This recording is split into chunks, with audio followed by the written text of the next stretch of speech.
दोस्तों नमस्कार, मैं हूं एडवोकेट हरि विश्वकर्मा। मैं आपको पुनः एक वीडियो आपके समक्ष लाने जा रहा हूं।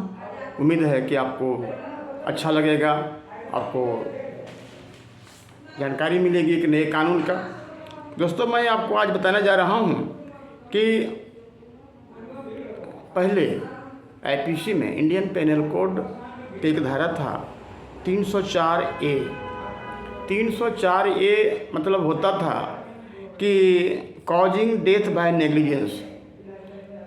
इसका मतलब हुआ कि यदि कोई ड्राइवर गाड़ी को चला रहा है और नेग्लिजेंसी पर वो चला रहा है, सावधानी नहीं बरत रहा है, काफ़ी तेज़ रफ्तार से चला रहा है और इसके चलते किसी व्यक्ति का दुर्घटना हो जाता है उस गाड़ी के तेज़ और नेग्लिजेंस ड्राइविंग से, तो उसके मृत्यु के कारण उस ड्राइवर के विरुद्ध एफआईआर होता था 304A।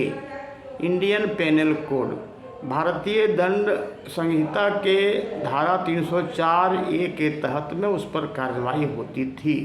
उसके अलावे भी इन धाराएं भी लगता था, जैसे 279 वगैरह भी लगता था।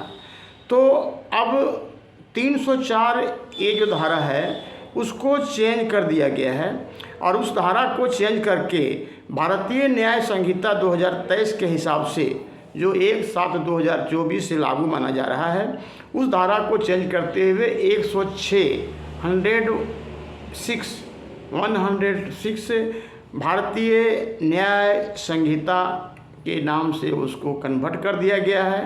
अब 1/7/2024 के बाद से यदि कोई भी दुर्घटनाएं होती है किसी भी व्यक्ति के नेग्लिजेंसी के कारण और किसी व्यक्ति का मृत्यु होता है, तो उसके विरुद्ध 106 भारतीय न्याय संहिता के तहत एफआईआर दर्ज किया जाएगा और उसके तहत कार्रवाई की जाएगी, जिसमें दंड का प्रावधान किया गया है और दंड को बढ़ा दिया गया है।